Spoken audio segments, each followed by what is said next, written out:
అందరికి నమస్కారం. నేను శిరీష. ప్రస్తుతం మనతో పాటు ఉన్నారు శ్రీ విద్యా ఉపాసకులు శ్రీమతి గీతా కుమార్ గారు. అమ్మతో మాట్లాడతాం. నమస్కారం అమ్మ. శ్రీ గురుభ్యో నమః. శ్రీ మాత్రే నమః. నమస్తే అమ్మా. అమ్మ, చాలా మందికి చనిపోయిన వాళ్ళు కలలో వస్తూ ఉంటారు. చాలా మంది అనుకుంటుంటారు ఏదో చెప్పాలనుకుంటున్నారు మాకు, అందుకే కలలో కనిపిస్తున్నారని. కొంతమంది లేదు ఆత్మ ఇక్కడే ఉన్నట్టుంది అందుకే కలలోకి వస్తుందని. చాలా మందికి చాలా డౌట్స్ ఉంటాయి. మరి నిజంగా చనిపోయిన వాళ్ళు కలలోకి వస్తే మంచిదా, లేకపోతే మనకి ఏదైనా తెలియజేస్తున్నానని అర్థం దానికి?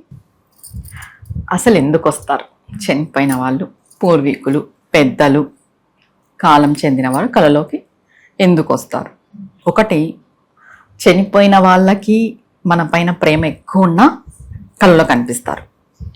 లేదు, చనిపోయిన వాళ్ళ పైన మనకి ఎక్కువ ప్రేమ ఉంది, వాళ్ళని మర్చిపోలేకపోతున్నాము అనే విషయాన్ని కూడా తరచుగా కల్లోకి వస్తారు. ఇవి రెండు పక్కన పెట్టేస్తే రెండు విషయాలు ఉన్నాయి దీంట్లో. వాళ్ళు తృప్తి చెందినప్పుడు కలలో కనిపిస్తారు, బాధపడుతున్నప్పుడు కలలో కనిపిస్తారు. ఇది అబ్జర్వ్ చేసుకోవాలి ప్రతి ఒక్కరు. అబ్బాయిలు, కోడళ్ళు, మీ పెద్దలు మీకు కలలో కనిపిస్తున్నారు అంటే మీరు ఎలా ఉన్నారు వారి పట్ల అని మీరు ఒకసారి చెక్ చేసుకోండి. అంటే ఎలా ఉన్నాము అని చెక్ చేసుకోవాలండి అని అనుకోవచ్చు. అంటే మీరు తరచూ వాళ్ళని తలుచుకుంటూ ఉండడము, వారిపైన ఏవైనా కార్యాలు చేయడం, అంటే దాన ధర్మాలు చేయడము, ఈ పితృ కర్మలు, శారదాలు, పిండాలు పెట్టడాలు ఇవన్నీ నిర్వహిస్తూ ఉండడము, తరచుగా వాళ్ళని తలుచుకుంటూ వాళ్ళకి చేసేటివన్నీ చేస్తూ ఉన్నారు అనుకోండి. వాళ్ళు వచ్చారంటే వాళ్ళు అప్పుడు ప్రీతి చెంది వచ్చినట్టు, అంటే మిమ్మల్ని ఆశీర్వదించడానికి. ఇది ఫిక్స్. ఇంకా ఎందుకంటే మీరు వారి పట్ల అంత ప్రేమాభావంతో, అంటే వారు లేకపోయినా కూడా మీరు ప్రేమాభావంతో వారికి చేయాల్సిన పనులన్నీ, కార్యాలన్నీ మీరు చేస్తున్నారు కాబట్టి వాళ్ళు మీకు కనిపిస్తున్నారు అని అంటే వాళ్ళు ఖచ్చితంగా ఆశీర్వాదానికే మీకు కనిపిస్తున్నట్టు, ఆశీర్వాదం ఇవ్వడానికే మీకు కలలో కనిపిస్తున్నట్టు.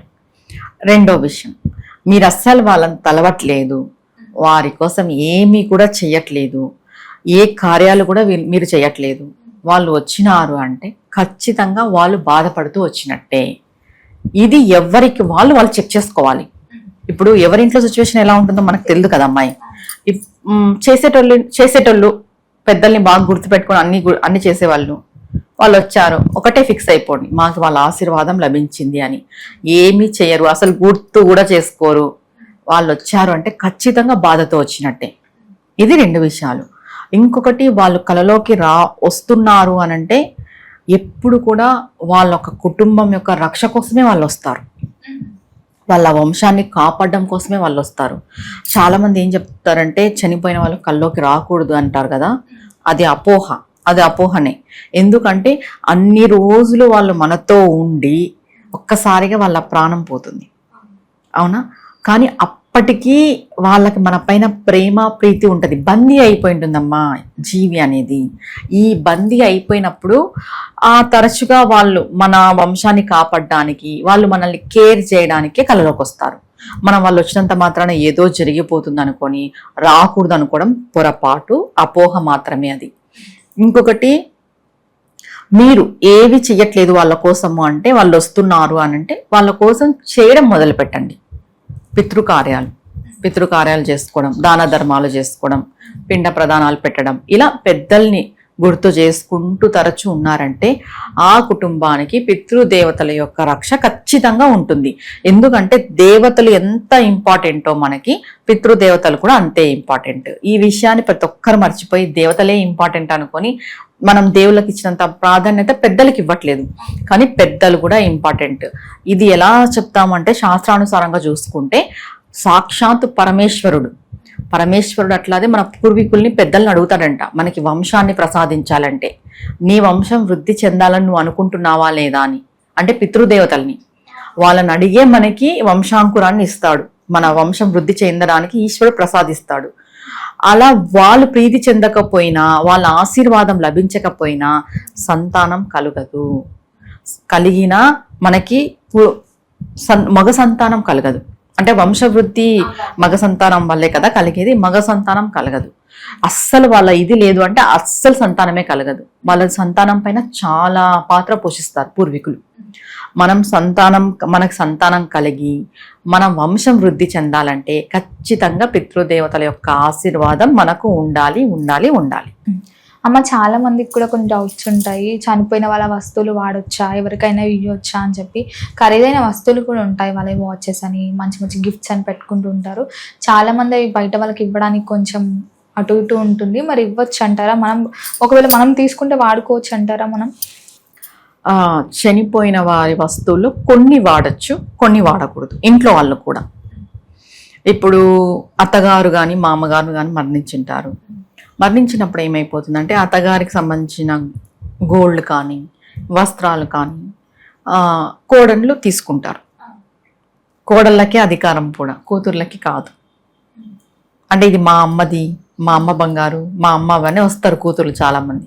తీసుకోకూడదు. తీసుకుంటే వాళ్ళకే మంచిది కాదు చెప్పాలంటే. ఒకసారి ఒక అమ్మాయి అత్తారింటికి పోయిన తర్వాత ఇక్కడ పుట్టింటి వైపు వచ్చి ఇది నాది అని తీసుకోకూడదు. ఆ అమ్మాయి వాళ్ళ కుటుంబానికే మంచిది కాదు. అత్తగారిది మామగారిది ఏదైనా ఉంటే అది కోడళ్ళకే హక్కు. ఇంకొకటి దీంట్లో ఏంటంటే సాధారణ గృహిణులైతే ఆ వస్త్రాలు వాడుకుంటారు. లేదు కొంతమంది దానం చేస్తారు, వద్దులే ఎందుకు అని దానం చేస్తారు. దానం చేసినా మంచిదే, చేయకూడదని అయితే లేదు. కానీ వాడకూడని వస్తువులు ఏమంటే వాళ్ళు లాస్ట్ చివరి క్షణాల్లో మరణించిన వేసుకున్నప్పుడు ఉంటారు చూడు, అవి వాడకూడదు. ఆ మంచము, ఆ పిల్లోస్, బెడ్స్ ఉంటాయి కదా, వాటిని దానం చేసేసేయాలి. అవి వాడకూడదు. ఎక్కడైతే వాళ్ళు మరణించారో బెడ్ అవి మొత్తం దానం చేసేసేయాలి. వాటిని అయితే వాడకూడదు. ఇంకా లాకర్లో పెట్టినట్టు వస్త్రాలు, గోల్డ్, ఇంకా ఏవైనా మీరు అనుకున్నట్టు గిఫ్ట్స్, వాచెస్ అవన్నీ వాడచ్చు. లేదు మేము వస్త్రాలన్నింటినీ ఎవరికైనా దానం ఇస్తాము అంటే సాకలి వాళ్ళు ఉంటారు కదా, రచకులు, వాళ్ళకి దానం ఇవ్వచ్చు. ఎందుకంటే వాళ్ళు పుచ్చుకోవచ్చు కూడా, ఇబ్బంది ఏం లేదు దాంట్లో. అలాని ఇంకొకటి ఏంటంటే ఈ పిల్లోస్ కానీ వాళ్ళు వాడిండేటివి కానీ ఇంట్లో వాళ్ళకే దానం ఇస్తుంటారు కొంతమంది రిలేటివ్స్ లే, కొంచెం ఇదిగా ఉండే తీసుకోవద్దు, తీసుకోకూడదు కూడా. ఈ చనిపోయిన వాళ్ళ ఇంట్లోనే అని కాదమ్మా, మనం ఎవరైనా ఒకరి ఇంటికి వెళ్తుంటాము, ఎవరైనా పట్టు అని అది పట్టు ఇది పట్టు అని ఇస్తున్నారంటే మనం తెచ్చుకోకూడదు. ఏదో వాళ్ళు మనకి ఫ్రీగా ఇస్తున్నారని తెచ్చేసుకున్నామంటో వాళ్ళ ఇంట్లో ఉన్న నెగిటివ్ ఎనర్జీని మనం తెచ్చుకున్నట్టే. ఏదో మనం అకేషన్ వైజ్ మనకి గిఫ్ట్స్ రావడం వేరు. నార్మల్ గా ఎవరైనా ఇంట్లో పాత్రలు కానీ గిన్నెలు కానీ ఇలా బాగుంటాయి అనమాట, వాళ్ళు వాడింటారు, మనం బాగున్నాయంటే సరే తీసుకెళ్ళు అంటారు, ఉన్న సంబంధంతో అంటారు, వాళ్ళు అనడం తప్పు కాదు. కానీ మనం తెచ్చుకోకూడదు. ఏది కూడా ఎవరితోనూ కూడా దానం పుచ్చుకోకూడదు. ఒక్కసారి నువ్వు దానం పుచ్చుకున్నావంటే నువ్వు రుణంలో పన్నట్టే. ఇంకొకటి, ఆ దానం వల్ల నీకు నెగిటివ్ వస్తుంది. ఇప్పుడు చాలా మంది ఏం చేస్తారంటే పురోహితులు దానం పుచ్చుకుంటారు కదా, బ్రాహ్మిన్స్, వాళ్ళు ఆ దానానికి తగ్గట్టుగా పరిహారం చేసుకుంటారు. వాళ్ళ ఇంటికి వెళ్ళి దానికి పరిహారం చేసుకొని వాళ్ళ మంత్రజపమో వాళ్ళకున్న గాయత్రినో చేసుకొని వాళ్ళు స్వీకరించి దాన్ని వాడుకుంటారు. మనకి ఏముందని ఏం లేదు, మనం తెచ్చుకుని డైరెక్ట్ గా వాడుకుంటాం. ఇంకొకటి, ఎవరికైనా వేరే వాళ్ళు దానం ఇస్తారు, వాళ్ళు వాడుకోకున్నట్టు మనకిస్తారు, అది అస్సలు తెచ్చుకోకూడదు. చాలా పొరపాటు అది. అది వస్తువు అయినా తినే పదార్థమైనా. ఇప్పుడు అంతెందుకు కొంతమంది బ్రాహ్మిన్స్ కి బాగా దానాలు వెళ్తుంటాయా, వాళ్ళే వాడలేరు కదా. కింద స్థాయి వాళ్ళకి యాచకులకి ఇవ్వడం వేరు. ఫ్రెండ్షిప్ పేరుతో, రిలేషన్స్ పేరుతో బంధువులకి ఇస్తుంటారు. అంటే మాకు ఇన్ని దానాలు వచ్చినాయి, ఇంతమంది మాకు దానం చేసినారు, తీసుకెళ్ళండి మాతో ఎక్కువ ఉన్నాయి అని చెప్పేసి ఇస్తుంటారు. వాళ్ళు ఇవ్వడం వాళ్ళ గొప్ప బుద్ధి, మనం వాళ్ళు అనకూడదు. ఎందుకంటే వాళ్ళు మంచి బుద్ధితో వాళ్ళు ఇస్తున్నారు. కానీ మనకి బుద్ధి ఉంది కదా, మనం తెచ్చుకోకూడదు అలాంటివి. అదే నిజంగా తెచ్చుకోకూడదు. ఎంత ఎఫెక్ట్ పడుతుందంటే అది, ఎందుకంటే వాడి కర్మను తొలగించుకునేకి, వాడిదంతా పోగొట్టుకునేకి ఒకరికి దానం ఇచ్చింటాడు. ఇదేం చేస్తారు, వీళ్ళేం చేస్తారు, వీళ్ళకి ఉన్నాయి మాకు ఎక్కువ అయినాయిలే మేము ఎవరికొకరికి ఇచ్చేద్దామని మనకిస్తున్నారు, మనం తెచ్చుకుంటున్నాం. ఇదేమైపోతుంది, చుట్టూ ఇది ఎవరికి వస్తుంది, మనకు వస్తుంది. ఇది కొంచెం మనం అబ్జర్వ్ చేసుకోవాల్సిన విషయము. ఏదోలే మనకి ఫ్రెండ్షిప్ పేరుతో, రిలేషన్ పేరుతో వాళ్ళు ఇస్తున్నారు, మనం తెచ్చుకుంటున్నాము అంటే కోరి కర్మం తెచ్చుకున్నట్టే. ఈ విషయాలైతే మనం ఎవరికైనా దానం ఇవ్వాలి అంటే లేని వాళ్ళకి ఇవ్వాలి, యాచకులకి ఇవ్వాలి. ఎందుకంటే వాళ్ళు స్వీకరిస్తారు. ఇంకా భగవంతుడి ఇదితో ఇంకా వాళ్ళు ఉన్న పొజిషన్ అలాంటిది కాబట్టి అలాంటి వాళ్ళకి ఇవ్వాలి. కానీ ఇచ్చే వాళ్ళు కూడా బంధువులకి వాళ్ళకి వీళ్ళకి ఇవ్వద్దు. ఎందుకంటే ఇప్పుడు ఇంతవరకు తెలియకపోయినా కానీ తెలుసుకోవాలి, అది మీకు ఇచ్చింటారు, మీరు యూజ్ చేసుకోకుండా ఇంకొకరికి ఇస్తే వాళ్ళ కర్మ రొటేట్ అయ్యి అట్లే తిరుగుతూ ఉంటుంది. అందుకే ఎవరు ఏది ఇచ్చినా కూడా తొందరపడి తెచ్చుకోవద్దు. తెచ్చుకుంటే మనం ఇంటికి నెగిటివ్ ఎనర్జీని తెచ్చుకున్నట్టే, వాస్తవం. ఇంకొక విషయం ఏం చెప్తారంటే, ఒకరింటికి వెళ్ళినప్పుడు భోజనం కూడా మనం చెయ్యకూడదు. దానం విషయమే కాదు, అంటే అతిథి మర్యాద అంటారు కదా. అతిథి మర్యాద అంటాం, కానీ రోజు పోతే అతిథి మర్యాద ఎలా అవుతుంది? వాళ్ళే చిరాకు పడతారు. ఎప్పుడో ఒకసారి పోవడము అంటే ఫంక్షన్స్ ఉండి అకేషన్ వైజ్ వెళ్ళి తిని రావడం వేరు. రెగ్యులర్ గా కొంతమంది వెళ్తూ తింటూ అలా వస్తారు కదా, అది చాలా తప్పు. మనం ఒకరింట్లో అన్నం తిన్నాము అంటే వాళ్ళ కర్మను మనం తీసుకున్నట్టే, వాళ్ళకి రుణం ఉన్నట్టే. ఎంతసేపు ఈ జీవి రుణానుబంధాల్లో ఎందుకు ఉండాలి? మనం ఒక్కటే మైండ్లో పెట్టుకోవాలి, ఏది చేసినా రుణం రుణం రుణం, రుణంలో ఉండకూడదు. ఎంత రుణం తెంచుకుంటూ మనం ముందుకెళ్తే మనం అంత మోక్షానికి దగ్గరవుతాం. ఎంతసేపు ఈ దాన ధర్మాలు పుచ్చుకోవడము, ఇచ్చుకోవడము, తీసుకోవడము, దీంట్లోనే ఉన్నామనుకో రుణం పెరుగుతుంది. మళ్ళీ రుణం తీర్చుకోవడానికి ఇంకొక జన్మ ఎత్తాలి. అంత ఎందుకు? అందుకే తరచుగా ఎవరింటికి అంటే సాధారణంగా నార్మల్ గా పోయి తినడము, తినేసి రావడం అలా చెయ్యొద్దు. మామూలుగా మాకు ఈ విద్యాపరంగా ఉండే వాళ్ళకి ఏం చెప్తారంటే, ఎవరింటికి కూడా ఒక 40 రోజులు దీక్ష చేసేటప్పుడు ఎవరింటికి వెళ్ళి కూడా తినకూడదు. ఇంకా మంత్రోపదేశం ఉండే వాళ్ళైతే ఆల్మోస్ట్ చాలా తక్కువ అట్లా వేరే వాళ్ళ ఇంటికి వెళ్ళి తినేది, తినరు. వాళ్ళ కర్మని తీసుకుంటాము, రుణము ఉంటాము. అకేషను ఏదో వాళ్ళ ఇంట్లో ఫంక్షన్ ఉంది, తప్పదు.